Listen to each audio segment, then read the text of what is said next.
Hello friends. तो आज हम बात करने वाले एसीटल्डिहाइड बनाने की प्रयोगशाला विधि के बारे में, जिसका आज हम चित्र सहित वर्णन देखेंगे कि कैसे किया जाता है आपका एस्टल्डिहाइड का निर्माण। ठीक है, एस्टल्डिहाइड हम लोग कैसे बनाते हैं देख सकते हो, ये पूरा इसका चित्र है। ठीक है, आज हम इस पे देखेंगे इसकी विधि और इसकी प्रयोगशाला विधि जो बनाया कैसे जाता है एस्टल्डिहाइड को। ठीक है, तो टॉपिक जो है बहुत इंपॉर्टेंट है और ये एग्जाम में 5 नंबर का पूछा जाता है। ठीक है, तो भाई बहुत ज़्यादा इंपॉर्टेंट हो जाता है, तो प्लीज़ वीडियो को लास्ट तक देखना है क्योंकि इंपॉर्टेंट है। तो चलिए शुरू करते हैं हम लोग एस्टल्डिहाइड के बारे में। ठीक है, तो पहले चित्र देखने से पहले हम इसके बारे में थोड़ा बेसिक जान लेते हैं क्या एस्टल्डिहाइड हमारा। तो बात करें हम लोग एसीटल्डिहाइड की, तो देखो एसीटल्डिहाइड की बात करें तो इसके बनाने की प्रयोगशाला विधि देख रहे हैं। तो पहले इसके हमें सूत्र के बारे में जानना होगा, है क्या एस्टल्डिहाइड का सूत्र।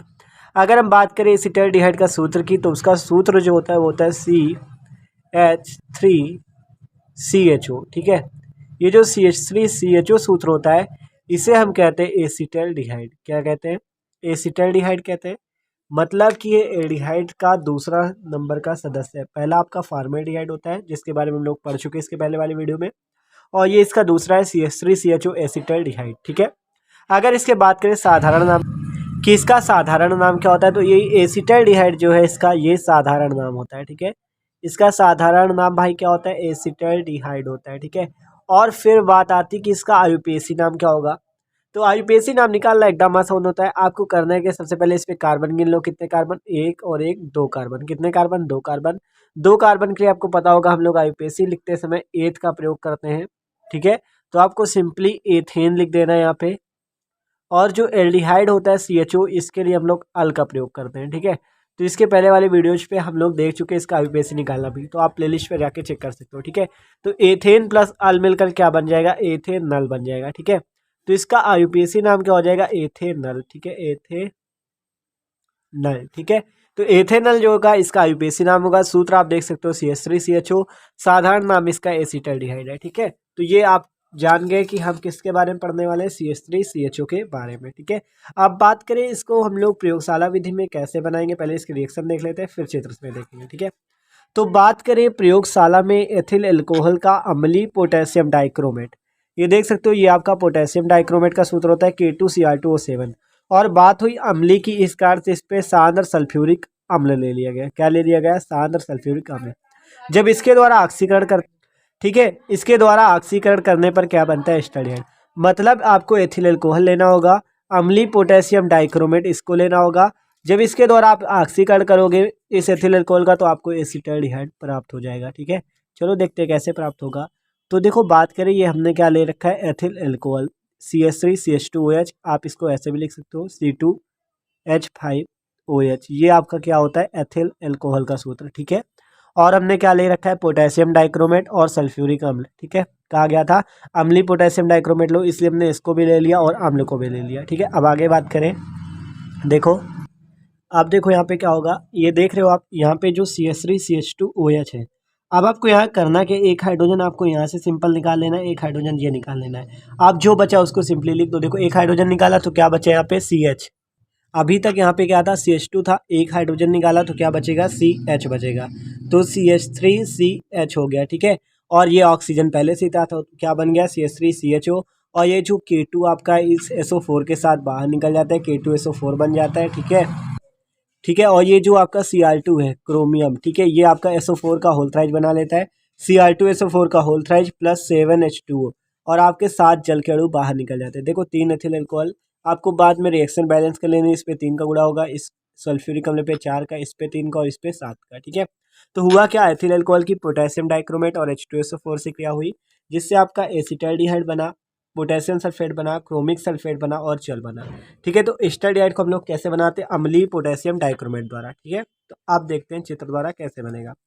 तो देखो जैसे आप देख रहे हो ये हमारा आसवन फ्लास्क है। क्या है? आसवन फ्लास्क। इस पे हमने क्या ले रखा है? Potassium dichromate. ठीक है, और H2SO4। ठीक है, H2SO4 होता है ये, H2SO4 है। ठीक है, H2SO4 200 ml। ठीक है, तो देखो पोटेशियम डाइक्रोमेट 50 ग्राम लिया है, H2SO4 200 ml लिया है।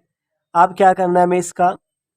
इसको हमने आसवन फ्लास्क पे रखा हुआ है। अब ऊपर देखो आप, ये जो आपको दिख रहा है ये आपका थिसल फनल है। क्या है? थिसल फनल कीप कहते हैं इसको। इस पे हमने क्या भर रखा है, एथिल अल्कोहल 24 मिलीलीटर और H2SO4 60 मिलीलीटर। अब इससे हम धीरे धीरे इसको डालेंगे, ठीक है, जिससे आपके आसवन फ्लास्क पे आ जाएगा। इससे बूंद बूंद करके डाला जाता है, ज़्यादा नहीं डाला जाता, बूंद बूंद करके, ठीक है, जिससे ये इस पे आ जाता है। अब देखो यहाँ नीचे हम बर्नर की सहायता से इसे गर्म करेंगे धीरे धीरे। जब इसे हम गर्म करेंगे तो क्या होगा, आपके एसिटाल्डिहाइड का निर्माण होगा, जो कि आपका इस ग्राही पे जाकर इकट्ठा हो जाएगा। ये बाहर देख रहे हो, ये आपका हिम का एक मिश्रण है, मतलब बर्फ बाहर रखी हुई है, यहाँ पे बर्फ है, यहाँ पे आपका ईथर भरा होता है, ठीक है, और यहाँ पे अमोनिया। अभी आगे काम देखेंगे कि इनका आगे काम कहाँ पे होगा। तो अभी आप ये समझ लो, ये आपका जल संघनित होता है, जिसपे जल भरा होता है। ये आपका क्या है, फ्लास्क है, जिसपे हमने क्या भर रखा है, पोटेशियम डाइक्रोमेट और सल्फ्यूरिक अम्ल। और ऊपर थिसल फनल से क्या भेज रहे हैं, आपका एथिल अल्कोहल और सल्फ्यूरिक अम्ल, ठीक है, बूंद बूंद करके। तो ये बात होती है। तो देख सकते हो ये पूरा चित्र होता है इसका। ये आपकी ग्राही फ्लास्क रखे हुए हैं, ये आपका क्या है, संघनित है, और ये आपका आसवन फ्लास्क, और बर्नर से हम गर्म कर रहे हैं। तो चलो अब भैया थ्योरी देखते हैं इसकी, कैसे बनाएंगे हम लोग, तभी समझ में आएगा, ठीक है। तो थ्योरी देखते हैं चलो। तो बात करें थ्योरी की, तो देखो पहले हम लोग क्या करते हैं, एक आसवन फ्लास्क लेते हैं, उसमें पोटेशियम डाइक्रोमेट लेते हैं। देखो हमने एक आसवन फ्लास्क लिया, उस पर क्या लिया, पोटेशियम डाइक्रोमेट। अब आगे बात करूँ, पोटेशियम डाइक्रोमेट लेते हैं, इसे बालू उष्मक पर धीरे धीरे गर्म करते हैं। ये देख रहे हो आप, ये जो आपको दिख रहा है, ये कटोरा जैसा, ये क्या है, बालू उष्मक, ठीक है, ये क्या है, बालू उष्मक, देख सकते हो ये जो आपका ऐसा बना हुआ है ना, ये बालू उष्मक है। तो कह रहा है एक आसवन फ्लास्क में पोटेशियम डाइक्रोमेट लेते हैं, जैसा कि हमने ले रखा है आसवन फ्लास्क में पोटेशियम डाइक्रोमेट, इसे बालू उष्मक पर धीरे धीरे गर्म करते हैं तथा बिंदुपाती फलन की सहायता से एथिल अल्कोहल और सांद्र H2SO4 का मिश्रण बूंद बूंद करके मिलाते हैं। ये जो आपको बिंदुपाती फनल दिख रही है, इससे हम लोग क्या करते हैं, एथिल अल्कोहल और सल्फ्यूरिक अम्ल का मिश्रण क्या करते हैं, बूंद बूंद करके मिलाते हैं। अब क्या होगा, अभिक्रिया के फलस्वरूप एथिल अल्कोहल के ऑक्सीकरण से एसिटाल्डिहाइड की वाष्प बनती है। जैसा कि हम लोग रिएक्शन में देख चुके हैं कि अभिक्रिया के फलस्वरूप क्या होता है, यहाँ पे देख सकते हो एसिटाल्डिहाइड की वाष्प बनती है। जब एथिल अल्कोहल, पोटेशियम डाइक्रोमेट और सल्फ्यूरिक अम्ल मिलते हैं, जब एथिल अल्कोहल, पोटेशियम डाइक्रोमेट और सल्फ्यूरिक अम्ल मिलते हैं, तो क्या बनता है, एसिटाल्डिहाइड की वाष्प बनती है। देख सकते हो आपका एक आ गया, एसिटाल्डिहाइड की वाष्प बनती है, जिसे हिम मिश्रण में रखे ईथर युक्त फ्लास्क में। अब हमारा एसिटाल्डिहाइड बन चुका है। अभी देखो इस पे क्या होगा, अब एसिटाल्डिहाइड का हम करेंगे क्या, देखो, जिसे हिम मिश्रण में रखे ईथर युक्त फ्लास्क, ये जो आप देख रहे हो, ये आपका हिम मिश्रण है, बर्फ से ढका हुआ, और ये जो आपका है, इस पे ईथर भरा हुआ है। ये फ्लास्क कैसा है, जिस पर ईथर भरा हुआ है, ईथर युक्त फ्लास्क है, ठीक है। कहा गया जिसे हिम मिश्रण में रखे ईथर युक्त फ्लास्क में प्रवाहित करने पर एस्टल्डिहाइड अमोनिया की क्रिस्टल बनते हैं। क्योंकि यहाँ पे अमोनिया भी होता है ना, तो ये एस्टल्डिहाइड अमोनिया से क्रिया करके क्या बनाता है, एस्टल्डिहाइड अमोनिया की क्रिस्टल बनाता है, ठीक है। तो अब क्या होता है, ये अभी अशुद्ध होता है, जिससे हमें क्या करना पड़ता है, शुद्ध। तो जिन्हें हम क्या करते हैं, धोकर, सुखाकर तथा तनु H2SO4 से आश्रित करके 21 डिग्री सेंटीग्रेड पर शुद्ध, आप शुद्ध प्राप्त करेंगे, शुद्ध एस्टल्डिहाइड प्राप्त कर लिया जाता है, और यह ठंडा होने पर द्रवित हो जाता है। तो देखो अब आपको इस पे कन्फ्यूजन क्या हो रही होगी, देखो दिक्कत कहाँ पे हो रही होगी। अभी आप यहाँ तक समझ चुके हो, एस्टल्डिहाइड बन जाता है, ठीक है। देखो बूंद बूंद करके जब हम लोग मिलाते हैं, तो अभिक्रिया के फलस्वरूप एथिल अल्कोहल के ऑक्सीकरण से एस्टल्डिहाइड की वाष्प बन जाती है, ठीक है। अब आपको समझने की जरूरत कहाँ पे, यहाँ पे, कि आपको हिम मिश्रण में रखे ईथर युक्त फ्लास्क, देखो हमने यहाँ पे ये जो लिया हुआ है, ये हिम मिश्रण है, ठीक है। ये क्या है, हमारा हिम मिश्रण, जिस पे ईथर, ये जो फ्लास्क है आपको दिख रहे हैं दोनों, इस पे ईथर भरा हुआ है, तो ये इन्हें हम क्या कहेंगे, ईथर युक्त। तो हिम मिश्रण में रखे ईथर युक्त फ्लास्क, यही बात है, हिम मिश्रण में रखे ईथर युक्त फ्लास्क में प्रवाहित करने पर आपको पता है यहाँ पे अमोनिया भी है, तो इस एस्टल्डिहाइड और अमोनिया के क्या बन जाते हैं, क्रिस्टल, जिससे क्या होता है, एस्टल्डिहाइड में इस अमोनिया के मिलने से क्या होता है, अमोनिया की शुद्धि होती है। अब इसको हम दूर करेंगे, ठीक है। देखो कहा गया एस्टल्डिहाइड अमोनिया क्रिस्टल बनते हैं, अब इन्हें हम दूर कैसे करेंगे, इन्हें क्या करेंगे, हम धोएंगे। देखो इन्हें क्या करते हैं, जिन्हें धोकर, सुखाकर, तनु H2SO4 से आश्रित करके 21 डिग्री सेंटीग्रेड ताप पर शुद्ध एस्टल्डिहाइड प्राप्त कर लेते हैं, और यह ठंडा होने पर द्रवित हो जाता है।